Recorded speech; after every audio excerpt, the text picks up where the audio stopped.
Bonjour, vous êtes avec Monsieur Sefdalel qui va vous expliquer clairement les chapitres du conte philosophique Candide ou l'optimiste de l'écrivain et philosophe célèbre Voltaire.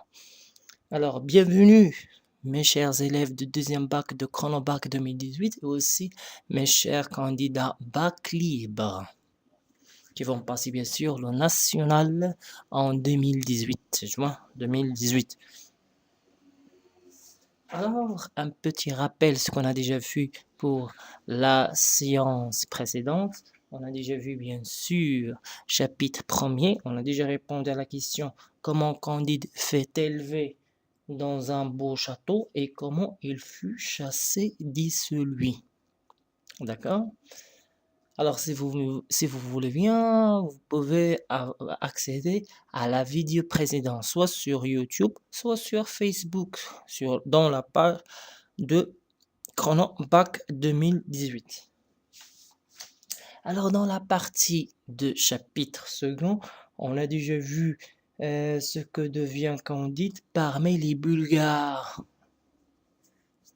Alors, aujourd'hui, on va vous expliquer clairement, chapitre 3e, comment Candide se sauva d'entre les Bulgares et ce qu'il devint. Ça veut dire la guerre entre les Bulgares, entre deux armées, les Bulgares et les Avars. Alors, il vaut mieux de faire un résumé de ce chapitre 3e tout d'abord, après on va faire une lecture.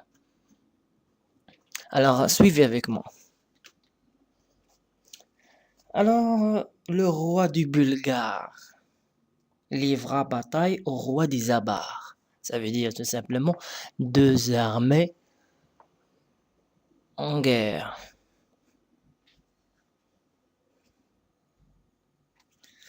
Alors, pendant la boucherie, Candide se cacha, puis il alla dans un village avare et vit les atrocités commises par les Bulgares. Après, il alla dans un village bulgare et assista aux horreurs perpétrées par les Avars. La guerre entre les deux armées, bien sûr, et les victimes, ce sont des gens civils, des gens innocents. Alors, il arriva en Hollande maintenant. Ça veut dire il était dans la partie de guerre entre les Avars et les Bulgares, mais il s'enfuit de guerre. Alors, il arriva en Hollande, aux Pays-Bas, où il demanda la charité d'abord à des personnes qui menacèrent de l'enfermer dans une maison de correction. Puis, à un orateur qui le chassa. La femme de ce dernier, c'est-à-dire de cet orateur pape, lui répondit sur la tête de la saleté. Mais un anabaptiste l'emmena chez lui et lui donna à manger. Un anabaptiste, il s'appelle tout simplement Jacques. Il n'est pas baptisé à l'église. Alors le lendemain, il rencontra un gueux en piteux état. Alors qui est donc ce gueux? Ce qu'on va bien sûr savoir dans chapitre 4e. Alors maintenant, on va lire le chapitre 3e. Comment Candide se sauva d'entre les Bulgares et ce qu'il devint.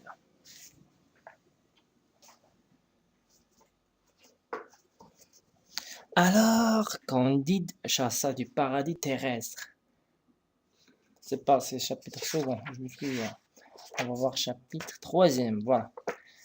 Chapitre 3e. Comment Candide se sauva d'entre les Bulgares et ce qu'il devint. Rien n'était si beau, si laid, si brillant, si bien ordonné que les deux armées. Les trompettes, les fifres, les hautbois, les tambours, les canons formaient une harmonie telle qu'il n'y en a eu jamais en enfer. Les canons renversèrent d'abord à peu près 6000 hommes de chaque côté. Ensuite, la masqueterie au tas de meilleurs du monde, environ 9 à 10 000 coquins qui ont infecté la surface.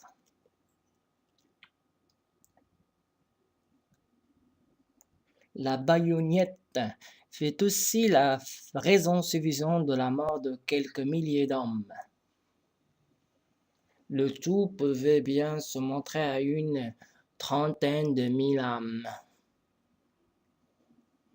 Candide, qui tremblait comme un philosophe, se cacha du mieux qu'il put pendant cette boucherie héroïque.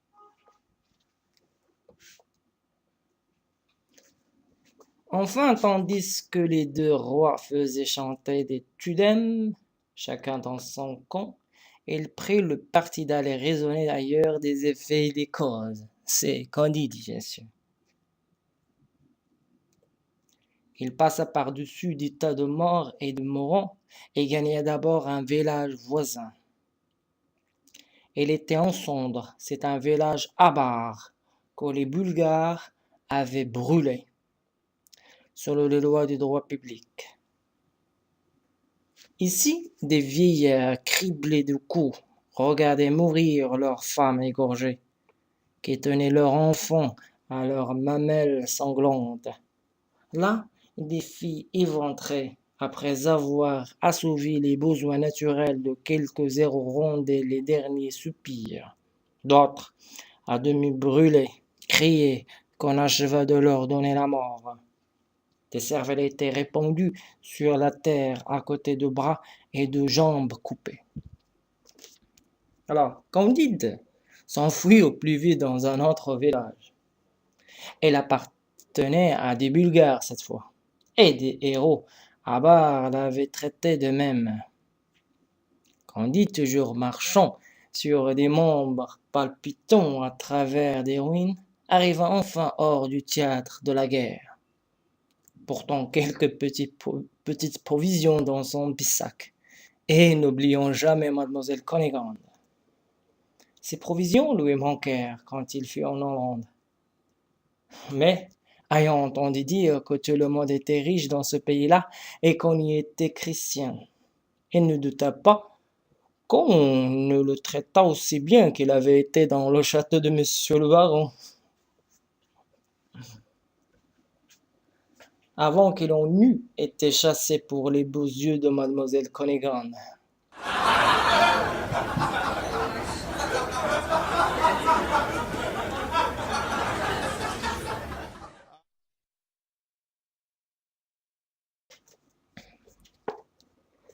Il demanda l'aumône à plusieurs graves personnes, qui lui répondirent tout ce qui, s'il continuait à faire ce métier, on l'enfermerait dans une maison de correction pour lui apprendre à vivre.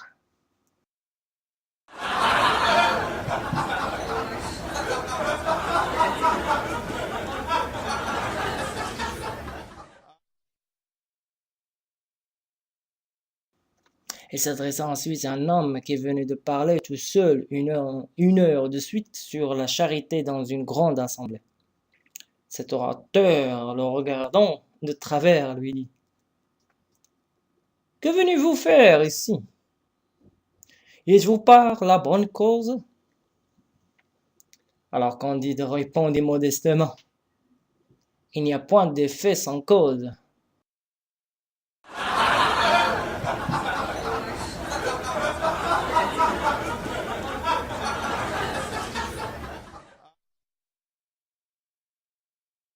Tout est enchaîné nécessairement et arrangé pour le mieux.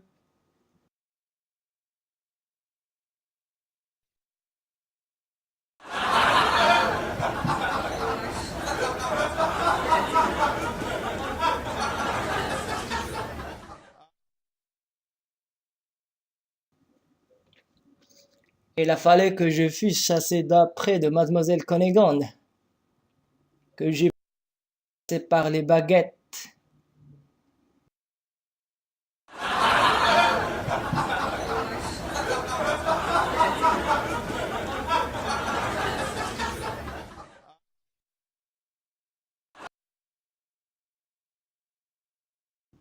Il faut que je demande mon pain jusqu'à ce que je puisse en gagner.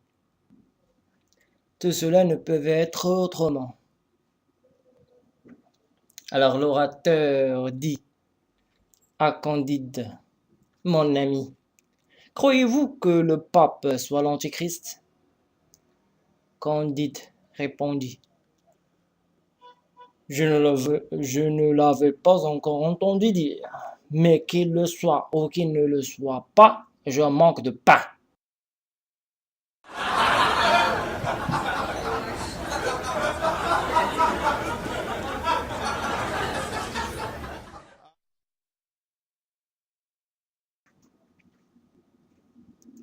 Alors l'autre dit, tu ne me risques pas d'en manger. Va coquin, va misérable, ne m'approche de ta vie.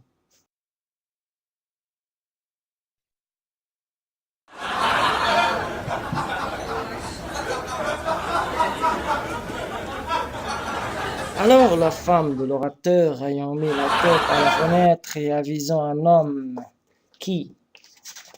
voilà, qui doutait que le pape fût Antichrist, lui répondit sur le chef un plein. Au ciel, à quel excès se porte le zèle de la religion dans les dames. Un homme qui n'avait point été baptisé, un bon anabaptiste nommé Jacques, vit la manière cruelle et ignominieuse dont on traitait ainsi un de ses frères, un être à 2 pieds, sans plumes, qui avait une âme.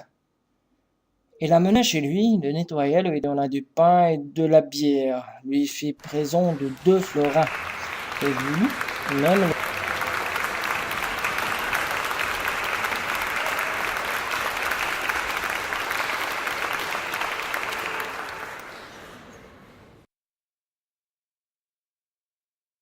apprendre à travailler dans ses manufactures aux étoffes de Perse qu'on fabrique en Hollande. Alors Candide, se prosternant presque devant lui, s'écriait, Maître Pangloss me l'avait bien dit que tout est au mieux dans ce monde.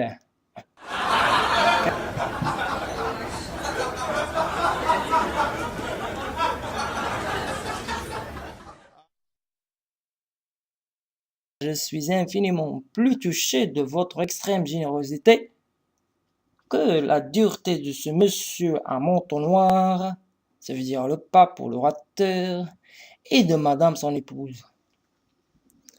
Alors le lendemain, en se promenant, elle rencontra un gueux, tout couvert de pustules, les yeux morts, le bout du nez rongé, la bouche de travers, les dents noires, et parlant de la gorge, tourmenté d'une toux violente, et crachant une dent à chaque effort.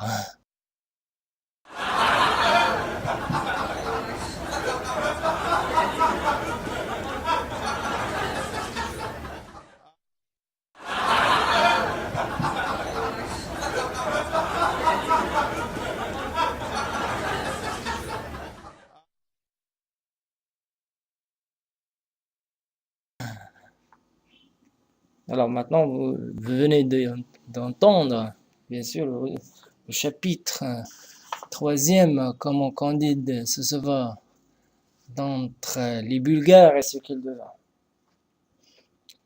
Alors, il vaut mieux de faire un autre résumé, pourquoi pas, pour mieux comprendre ce chapitre-là. Hein? Vous avez bien compris comment Candide se sauva d'entre les Bulgares et les Avars et ce qu'il devint, etc.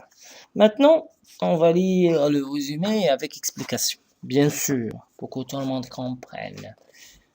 Alors, Candide assiste au combat qui oppose les 2 rois. Les 2 rois, ça veut dire les Avars et les Bulgares, 2 armées en guerre.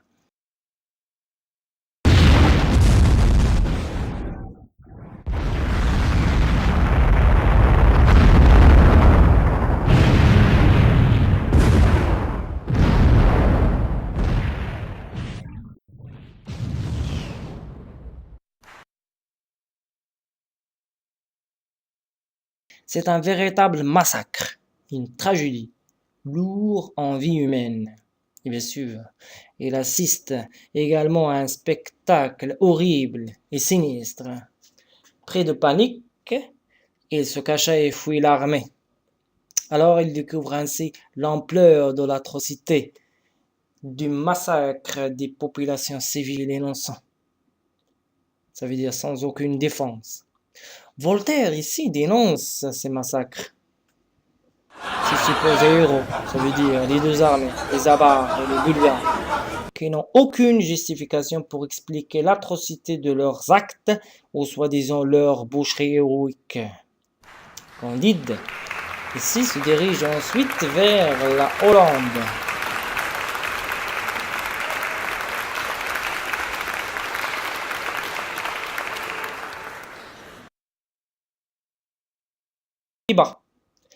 Mais découvre le fanatisme hypocrite d'un prédicateur, ça veut dire tout simplement l'orateur que l'on vient de lire dans le chapitre, qui refuse de l'aider parce qu'il dit ignorer que le pape est l'antichrist. Alors cependant un anabaptiste nommé Jacques le recueille, lui donne à manger et lui offre un travail dans ses manufactures. Alors le lendemain, Candide fait la rencontre d'un gueux dont l'état physique est délabré. Alors, qui est donc ce gueux qu'on va savoir bien sûr dans le chapitre suivant, chapitre 4e. Alors, rendez-vous au chapitre 4e pour répondre à cette question. Qui est donc ce gueux, cette personne malade ou affectée par la vérole?